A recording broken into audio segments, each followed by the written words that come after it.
আমাকে প্রথম যেদিন গ্রেফতার করেছিল কুষ্টিয়ায়, ওসি সাহেব আমারে ডাক দিয়ে বলে, হুজুর ক্ষমতার মালিক কে? বললাম আল্লাহ। আয়াত বলেন। আসাদুজ্জামান ওসি ওই সময় ছিল কুষ্টিয়া সদর থানায়। আল্লাহ ক্ষমতার মালিক, আয়াত বলেন কুলিল্লাহুম্মা মালিকাল মুলকি তুতিল মুলকা। আয়াতটা বললাম, আমার বলছো অর্থ বলেন। আল্লাহ যাকে চায় তাকে ক্ষমতা দেয়, যাকে ইচ্ছা তাকে ক্ষমতাকে নামিয়ে দেয়। বলছে কি বুঝলেন আয়াত দিয়ে? কি বুঝবো মানে? প্রধানমন্ত্রী এখন যে ক্ষমতায় আছে অবশ্যই আল্লাহ দিয়েছে। এই তো কোরআন ভালোই বুঝেছে। এতটুকুই শেষ করলেন না। আমি বললাম স্যার এখানে একটা কিন্তু গোপন তথ্য লুকিয়ে আছে, বলবো? বলেন। বিয়াদিহিল মুলক দেওয়ার পরে আল্লাহ কুলিল্লাহুম্মা মালিকাল মুলকি তুতিল মুলকা মান তাশা ওয়া তানজিউল মুলকা মিম্মান তাশা। এই যে ওয়া তুইজ্জু মান তাশা ওয়া তুদিল্লু মান তাশা বিয়াদিকাল খায়র দিয়েছেন। আল্লাহ যাকে ইচ্ছা ক্ষমতা দেয়, যাকে ইচ্ছা ক্ষমতা থেকে নামিয়ে দেয়। এতটুকু শেষ করে দেননি। এই আয়াতের পরবর্তী শব্দই হচ্ছে যাকে ইচ্ছা সম্মান দেন, যাকে ইচ্ছা অপমান করেন। স্যার এখানে কিন্তু ক্ষমতা দিলেই তাকে সম্মান দেওয়া হয় এ কথা নেই। কারণ পৃথিবী চাক্ষুষ প্রমাণ, অনেককে ক্ষমতার চেয়ারে বসে আল্লাহ জোতা পিটা খাওয়িয়েছে। তার বাস্তব প্রমাণ বুশ। ক্ষমতার মালিক আসলে কে? কিন্তু সম্মান ক্ষমতা পেলেই পাওয়া যাবে এটা ঠিক না, এটা কোরআনের কথা না। পৃথিবীর হাজারো মানুষকে দেখবেন ক্ষমতা নেই কিন্তু তার সম্মান দিয়েছেন আল্লাহ। যেমন পৃথিবীতে এখন আলেমরা, হয়তো তার ক্ষমতা নেই কিন্তু তাদের সম্মান, ওটা আপনি টাকা পয়সা দিয়ে কিনতে পারবেন না।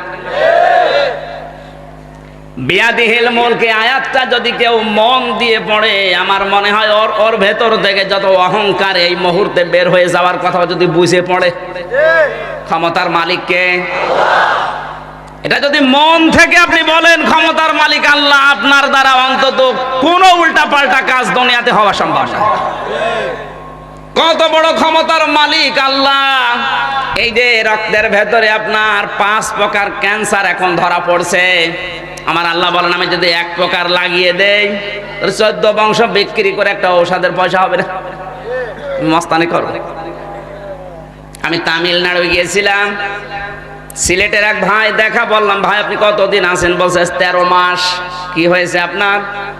পায়ের নিচে একটা ফুসকুড়ি হয়েছিল। ঢাকাতে দেখালাম, ডাক্তার বলছে অসুবিধা নেই, 1 বছর পরে দেখি না ভালো হয় না, আরো মোটা হয়।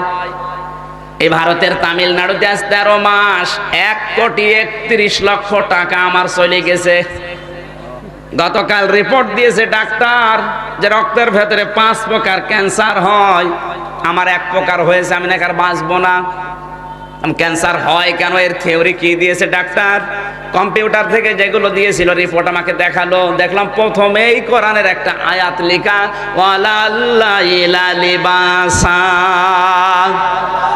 আল্লাহ তাআলা বলেন আমি রাতকে বানিয়েছি পোশাক। পোশাকের কাজ হচ্ছে জড়িয়ে থাকা। পোশাকের কাজ কি? রাতকে আল্লাহ পোশাক বানালেন কেন? এই যে দিন বানিয়েছেন 12 ঘন্টা আলো দিয়ে, রাত বানিয়েছেন 12 ঘন্টা অন্ধকার দিয়ে। ওই খ্রিস্টান ডাক্তার ভেলোরের তামিলনাড়ুতে, খ্রিস্টান ডাক্তার এই মুসলমান ভাইকে ডাক দিয়ে বলছে বেটা তোর এই ক্যান্সার হওয়ার পেছনে কারণ তুই নিজে। কারণ মানুষের এই যে চামড়া ভেদ করে রক্তের ভেতরে 5 প্রকার ক্যান্সারের প্রথম নাম্বারে যেটার একটা নাম দেখলাম ওখানে ইংরেজিতে লেখা আছে, প্রথমে এটা হওয়ার কারণ হচ্ছে এই শরীরের ভেতরে আমার আল্লাহ মেলাটোনিন নামে একটা ঔষধ বানিয়েছে, যেটা মাথার পেছন সাইড দিয়ে গ্ল্যান্ড দিয়ে বের হয় রাতের বেলা যখন মানুষ অন্ধকারের সাথে মিশে ঘুমায়। আল্লাহ কি বলেছিলেন? ওয়ালাল্লাইলা, রাত বানিয়েছি পোশাক। পোশাকের কাজ মানুষের সাথে জড়িয়ে থাকা। রাত তো অন্ধকার, আপনি অন্ধকারের সাথে জড়িয়ে মিশিয়ে ঘুমাবেন। দিনের বেলায় তো সারা দিন আলোর ভেতরে কাজ করেন, রাতের বেলা অন্ধকার করে না ঘুমিয়ে মোবাইলের আলো, ফেসবুকের আলো, কম্পিউটারের আলো, টেলিভিশনের আলো, এমনকি ডিম লাইট জ্বালিয়ে ঘুমান। ওই লোকটা বলছে ডাক্তার আপনি যা বলেন সব মিলে গেছে।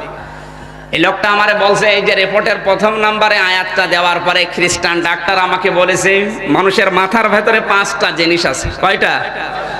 এই পেছন দিকে মেলাটোনিন নামে একটা ঔষধ, রাতের বেলা আল্লাহ ওটা বের করে দেয় যখন আপনি অন্ধকারের সাথে মিশে ঘুমাবেন। বিজ্ঞান এখন বলেছে ওষুধের অনেক দাম এই ওষুধটার। এটা যখন যত তাড়াতাড়ি বের হয়ে রক্তের সাথে মিশে যায়, মানুষকে আল্লাহ ক্যান্সার থেকে বাঁচিয়ে দেয়। এই লোকটা যেহেতু দিনের বেলায় আলোতে ছিল, রাতের বেলাতেও আলোতে ছিল, ওটা তো বের হতে পারে না, এই জন্য ওরা ক্যান্সারে আক্রান্ত হয়েছে। তা আপনাকে এরকম ক্যান্সার লাগিয়ে দিতে আল্লাহর কি 10 বছর সময় লাগবে? বিয়াদিহিল মুলক, রাজত্বের মালিক, ক্ষমতার মালিক আল্লাহ। আপনি লাফালাফি করেন কি নিয়ে? একটু যদি চিন্তা করে আল্লাহর কোরআনের এই আয়াতটা পড়ে, ওর ভেতর থেকে যত আমিত্ব, অহংকার, রিয়া, হিংসা, লোভ সব বের হয়ে যাবে। তো পড়েই না। বলতে বলতে আল্লাহু আলা কুল্লি শাইইন কাদির দিয়েছেন, শুধুমাত্র তোর জীবনের উপরে না, যত কিছু আছে দুনিয়া আখিরাতে সব কিছুর উপরে আমি আল্লাহর পাওয়ার চলে। কার? আরো জোরে বলেন। এই পৃথিবীর তুলনায় আল্লাহর বড় বড় কত সৃষ্টি আছে। আমি একটু উদাহরণ দেই। এই যে বাংলাদেশ 64টা জেলা নিয়ে এটা বানানো। কয়টা? তার ভেতরে লক্ষ্মীপুর মাত্র একটা জেলা। এই জেলার চাইতে কত বড় বড় জেলা বাংলাদেশে আছে, তার তুলনায় লক্ষ্মীপুর খুব বড় জেলা না, একেবারে ছোট জেলা মনে করেন। এ জেলায় কতগুলো থানা আছে, তার ভেতরে এই রায়পুর একটা থানা। এ রায়পুরে হাজারো গ্রাম আছে, এর ভেতরে হায়দারগঞ্জ একটা গ্রাম। এই গ্রামে হাজার হাজার বিঘা জমি আছে, তার ভেতরে এইটা একটা জমিন। এই জমিনে হাজারো মানুষ আছে, তার ভেতরে আপনি একজন। শুধুমাত্র বাংলাদেশের এই এরিয়ার তুলনায় আপনি যেখানে বসে আছেন, আপনি কি বলেন? কিছুই না। তারপর এই বাংলাদেশের 64টা জেলার তুলনায় ভারত এই বাংলাদেশের চাইতে 29 ডবল। কত? 29টা বাংলাদেশ জোড়া দিলে যত বড় হবে, ভারত একা এত বড়। এই বাংলাদেশের চাইতে 59 ডবল হচ্ছে আমেরিকা। কত? 59 ডবল। ওই সমস্ত দেশের মানুষ মনে করে বাংলাদেশ দেশ না, একটা পাড়া। পাড়া না? এইরকম রাষ্ট্রের সংখ্যা আছে পৃথিবীতে 228টা। আপনি ভূগোল পড়বেন, দেখবেন আল্লাহর পথে আপনার ঈমান যদি থাকে আরো বেড়ে যাবে। 228টা রাষ্ট্র মিলে এই পৃথিবী। এই পৃথিবীর তুলনায় যে সূর্যটা আলো দেয়, ওটা 13 লক্ষ গুণ বড়। সূর্যের তুলনায় 27 লক্ষ গুণ পর্যন্ত বড় আছে এক একটা তারকা। এই তারকা যখন ব্ল্যাক হোলের পাশ দিয়ে যায়, তখন চকলেটের মতো চুষে খেয়ে ফেলে। ফালা উকসিমু বিমাওয়াকিন নুজুম। জোরে বলেন আল্লাহু আকবার। আল্লাহ 1500 বছর আগে ব্ল্যাক হোলের কসম দিয়েছেন। অন্ধকার কূপ, অন্ধকার গর্ত। 1500 বছর আগে কসম দিলেন কোরআনে কারিমে ব্ল্যাক হোল। ওই ব্ল্যাক হোলের তুলনায় তারকা, তারকার তুলনায় সূর্য, সূর্যের তুলনায় পৃথিবী, পৃথিবীর তুলনায় বাংলাদেশ, বাংলাদেশের তুলনায় লক্ষ্মীপুর, এর তুলনায় রায়পুর, এর তুলনায় হায়দারগঞ্জ, এর তুলনায় আপনি বলেন। আল্লাহর এই যে বিশাল সৃষ্টি, ব্ল্যাক হোল, মিল্কি ওয়ে, ছায়াপথ, গ্যালাক্সি, নিহারিকা, এত বড় বড় বিশাল সৃষ্টির তুলনায় আপনি আল্লাহর কাছে কি? কিচ্ছু না। আর আপনার ভাব দেখে কে? এত পাওয়ার আপনার আসে কোত্থেকে? এই জন্য আল্লাহ আপনার দুর্বল জায়গায় আঘাত দিয়েছে। এই বেটা, এদিকে তাকা। হুয়া আলা কুল্লি শাইইন কাদির। তুই যত কিছু আছে সবার উপরে আমি আল্লাহর ক্ষমতা চলে। ওই ব্ল্যাক হোল ওটা আমার কথা মতো চলে। সুবহানাল্লাহ বলতে পারেন না? আপনার মাথা তো নত হয়ে যাওয়ার কথা।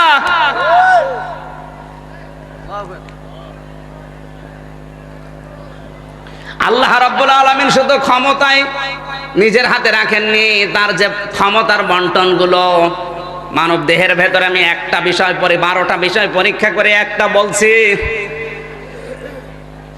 এই যে পিত্তিথলিতে যে রসগুলো পড়ে, আপনার খাবারগুলো যখন জমাট বাঁধার পর যখন হজম হওয়ার জন্য ওখানে রস দরকার হয়, আল্লাহ রাব্বুল আলামিন কোরআনে কারিমে শয়তানের প্রায় 11টা পর্যন্ত চরিত্র দিয়েছেন। শয়তানের 1 নাম্বার চরিত্র হচ্ছে শয়তান হচ্ছে অপচয়কারী। ইন্নাল মুবাদ্দিরিনা কানু ইখওয়ানাশ শায়াতিন ওয়া কানা শাইতানু লিরাব্বিহি কাফুরা। শয়তান কি? কথা বলা লাগবে। আল্লাহ পাক যদি কোনো বিষয় অপচয় করে তাহলে তো এই আয়াত বলা তার দ্বারা ঠিক হয়নি। আল্লাহ যে অপচয় করেন না, তার মানব দেহের ভেতরে 12টার আমি একটা বলছি। একটা হচ্ছে এই মানুষের খাবারগুলো হজম হওয়ার জন্য পিত্তথলির রস দরকার। বিজ্ঞান এখন জানিয়েছে, আল্লাহ এই আয়াতের ব্যাখ্যায় আছে আধুনিক তাফসিরে, আল্লাহ রাব্বুল আলামিন মানুষের পেটের ভেতরে এই যে রসটা, এটা দামি রস, এটার দ্বারাই খাবার হজম হয়। যখন আপনি খাবারগুলো পেটের ভেতরে হজম করার জন্য ওই রসগুলো থলি থলি পড়তে থাকে, যখন খাবার হজম হয়ে যায় আস্তে করে অটোমেটিক ওটা বন্ধ হয়ে যায়। আবার যখন খাবার আপনি খাবেন ওটা অটোমেটিক চালু হয়ে যায়। আল্লাহ পাক যদি ওটা একেবারে ডাইরেক্ট করে দিত, রস পড়তেই থাকতো, অপচয়ের শামিল হতো, আল্লাহর নিজের কথার সাথে কাজের মিল থাকতো না। আল্লাহ পাক যে কত বড় পাওয়ারের মালিক আর ওর বন্টনের সঠিক বন্টনের মালিক, আমি শুধু এই 12টার ভেতরে একটা বললাম। মাথা নত হয়ে যাবে যদি আপনার বিবেক থাকে।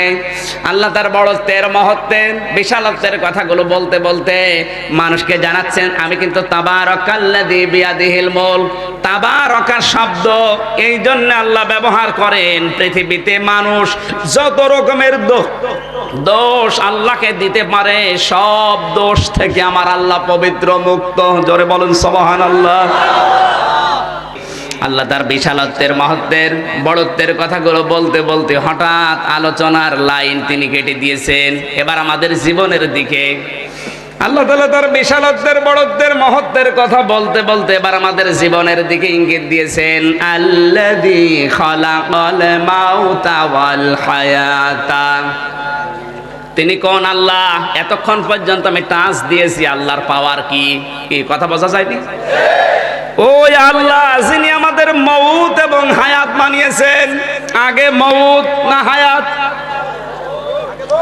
এই জবাব দেন, আগে মউত না হায়াত? মউতের কথা কেন দিলেন? তাফসিরের ভেতরে দেখেছি মউতের কথা আল্লাহ এই কারণে দিয়েছেন, আল্লাহ পাক মানুষকে স্মরণ করাতে চায়, বান্দা তুমি যত উপরে ওঠো না কেন এই কথা স্মরণ করবা যে মরা লাগবে। কোরআন যদি আমরা এইভাবে পড়তে পারতাম তাহলে আমাদের মস্তানি সব দূর হয়ে যেত। আল্লাযী খালাকাল মাউতা ওয়াল হায়াতা, আগে মউত না হায়াত? আরো জোরে। মউতের কথা কেন দিলেন বুঝেছেন? আপনি পৃথিবীর যত বড় দায়িত্ব পান না কেন এই কথা চিন্তা করে দায়িত্ব পালন করবেন যে আল্লাহ আমার তো মরা লাগবে। আমি প্রথমে শুরু করেছিলাম এই কথা দিয়ে, পৃথিবীতে কেউ স্থায়ী হয় না, হোক না সে ফেরাউন কিংবা নমরুদ, কেউ ভবে চিরকাল রয় না।